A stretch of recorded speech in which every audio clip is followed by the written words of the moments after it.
Welcome to Business Innovators Radio, featuring industry influencers and trendsetters sharing proven strategies to help you build a better life right now.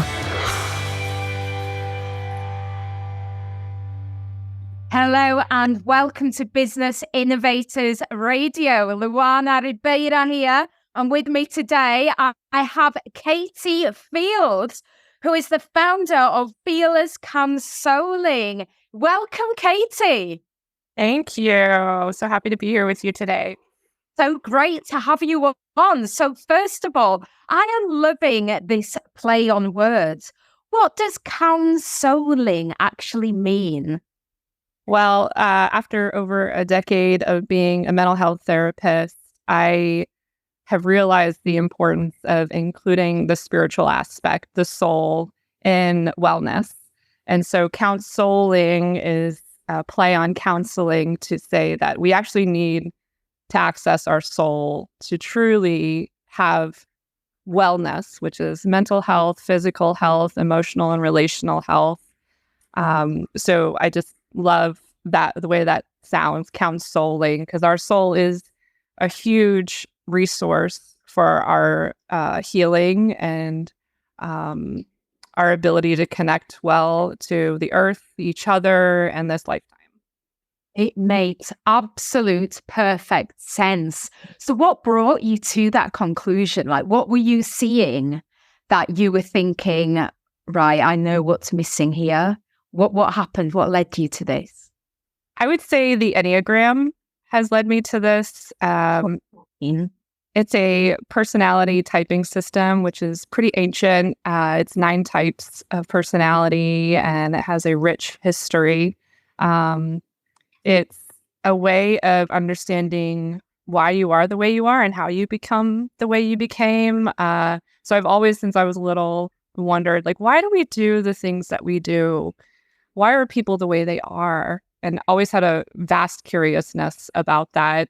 And I got into mental health, and of course we learned plenty of personality theories, but they all seemed pretty incomplete. And I had many sources bring the Enneagram to me throughout my life, my adult life. And there was a period of just like not really sticking with me. And then one day I was like, wow, this is actually a very insightful system. And it kind of broke me open, where I saw my own type. So I'm a type 3, which is the achiever performer. And I could see myself, like, that is what I did. And at first I was like really proud of that, wow, I'm an achiever, I'm a performer. That's true. I have a PhD. Like, you could put me in front of a crowd and I can say all the things confidently. I joke, I'm in Gainesville, Florida. So we are the home of the Florida Gators. And I joke that if you put football pads on me and a helmet and put me on the field, I will do the football thing and convince you that I know exactly what I'm doing and I should be on the team, even though I have absolutely no business being out there. So that just speaks to like the confidence, but I realized that that's all a facade. So being the performer and achiever actually is like imposter syndrome to the max.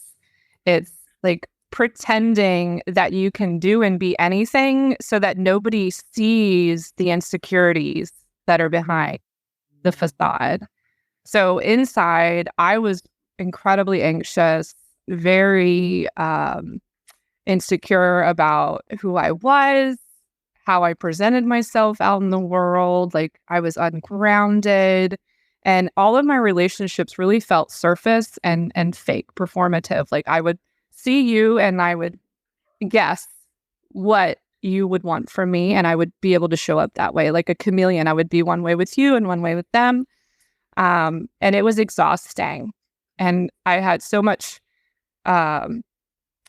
fear that if you really knew me, because I didn't really know me, that you would not want to be my friend, or you wouldn't want to work with me, or you wouldn't have hired me. So I felt like everybody was doing me a favor, which then made me perform even more to maintain that relationship or maintain that status. So once the Enneagram exposed all of that for me, I started asking, like, well, who the hell am I? Like, who am I really? Like, who is this person underneath all of this? And so a colleague of mine introduced me to the soul child theory of the Enneagram, which is that we are maybe our growth point in childhood. And then we had to evolve into the type we are in adulthood out of survival to survive our lived experiences and our conditions. So I went to my growth point, which is a 6. And I started exploring my childhood. I was like, well, who was I when I was little? Because that's before life really gets a hold of you and like changes you into this completely different person that you show up as. And I could remember my mom calling, like saying I was slow as molasses. And she jokingly called me a hemorrhoid. And I didn't know what that meant when I was little. But it just spoke to me, like always being up underneath her and like peeking out from behind her, like being very cautious and scared. And I remember like she would always like want me to have friends and go do social things. And I didn't want to. Like I really did not care to be social and have friends. I wanted to be alone. And that's not a 3 at all. And, you know, so I think that her kind of like pushing me to do those things, I had to survive in those environments because I wanted to please my parents. I wanted to, have them be happy with what I was doing, how I was showing up, and I didn't want to be troublesome for them. So I think I pushed past my fears and my insecurities and just started showing up. However, I perceived other people wanted me to show up, and I did really good. And then I got praised for doing well in my academics. And so I think life transformed me into a 3. And that left behind the true me, the true personality that I probably was in the beginning of this lifetime. And getting back to my 6ness has been really helpful. It's not that I just shed my 3, because I've developed that personality for much longer than I had my 6th personality. But it's about like integration and becoming whole. So a lot of like my chapter is called Shadow Me. So it's about experiencing the aspects of you that you've had to put in the shadows, or like kind of like you would pack up and put in a closet because you needed to store it for some other time. It wasn't able to be used right now, but it doesn't go away. You don't get rid of it, and reintegrating that into who you really are. So it creates a lot more groundedness, like feeling like I do know who I am. I do have a story to tell about how I've arrived here. It's not just like sporadic and chaotic about how you arrive. Like there's the Enneagram offers like a system where you can see how things transition over time. And there's patterns in that. It's amazing, that you've been able to figure all of that out, because I think it's such a common thing that you describe, but I think most people will go their whole lives being completely unaware of it. Is that something that you would agree with? Yes. Yeah. So what kind of results would people get from working with you? Well, the Enneagram is one of the main tools that I use, and it's a simple quiz that you can take online. I have one that I really like, but there are plenty of free quizzes out there. And then you start reading about it and see what resonates with you. And everybody's going to be at a different place in their awareness. And then you get to another, you go deeper and deeper and deeper. And there's so many layers that you can go to. So I meet people where they're at. And then we look at that, and then we look at their relationship dynamics given the behaviors that they notice about themselves. And then they start questioning, well, who am I really? Or why do I do the things that I do? Oh, that's keeping me from actually being able to enjoy my child or my partner, or to feel secure at work. And the deeper we go, the more connected people get to their soul. So these are layers of our ego. And a lot of people talk about ego as if it's like a troublesome like pest. We want to get rid of it. Well, I am all about befriending the ego. I think the ego has been a beautiful guide throughout our life and has served us the best it can. And it does get in the way with its behaviors, but all of that has happened over a period of time for a valid reason. And so honoring the story of the ego and meeting the ego where it's at, and not just turning on the ego, because I really think that's just another part of the ego turning on itself. Not actually completely. Yeah, definitely. So how do people know if they need you? Like, what are the signs that people might see? Like, what kind of things might be happening for them that would bring them to knowing that they need to work with you? Yeah, well, most people come to me because of self-esteem issues, or maybe they've just kind of gotten lost in life. Like, who am I? What am I doing? I seem to attract a lot of people between like their 30s and 40s who are like probably in like a Saturn return situation, if you like astrology, where they're like, okay, like my life is like taking its first major upheaval, like the midlife crisis kind of thing. And I think that's just natural part of our development. I really feel like we're designed to have our ego distance us from our soul and then come to a place where it's like it's being called home. And that's your first invitation. And if you don't take it, you'll get another one.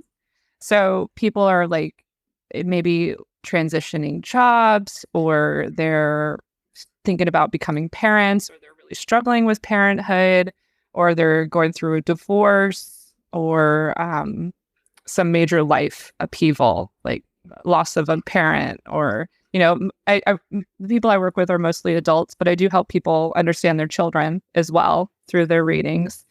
And I just think it's really cool how astrology, numerology, the Enneagram, and other readings confirm for us, like, we're here for a reason.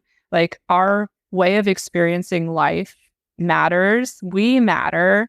I think that's one of the major things that I dealt with as a mental health therapist, is like people would consider suicide because they felt like they didn't matter, and people would, you know, feel like they didn't know themselves and didn't deserve to know themselves because they were here to serve everybody else. And so their whole personality was built on the reflections of other people and trying to people please me, performing and achieving, and that in that way we would be good. So external expectations with not even knowing, like, what is our internal compass? What do we out of life? So that's, you know, people who just kind of feel lost and alone, and like down, that they don't know what is this all for, this lifetime. So if there's anybody listening now who feels that way, well, Katie, you have a very generous offer. Would you like to share about your snapshot reading? Yeah, I you know, especially people who have never done anything like this before may feel, you know, like hesitant to engage. And so I do want people to have a little taste of what I offer. So if you sign up, I'll be happy to send you a little snapshot. What that means is I intuitively just kind of feel into your message and think about what kind of reading might be helpful. And I'll give you a brief like snapshot of what that reading would offer you specifically. So it is personalized. And then if you want to go deeper, you just schedule with me and we'll do that. Absolutely amazing. So we'll include the link for that. So if you just want to look and click that link and book your free snapshot reading. Katie, any last words for our listeners?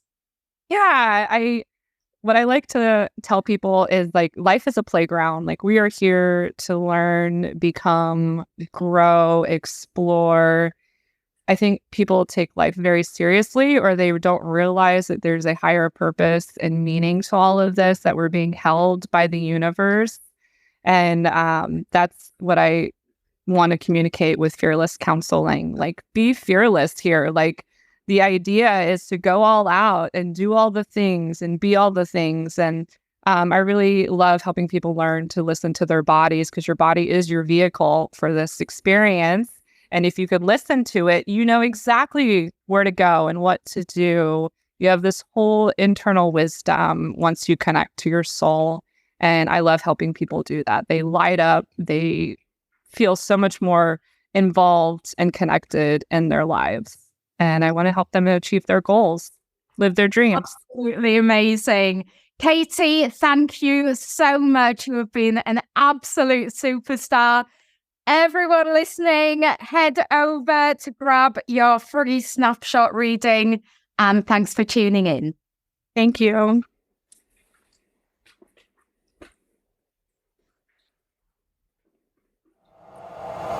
Thanks for listening to Business Innovators Radio. To hear all episodes featuring leading industry influencers and trendsetters, visit us online at businessinnovatorsradio.com today.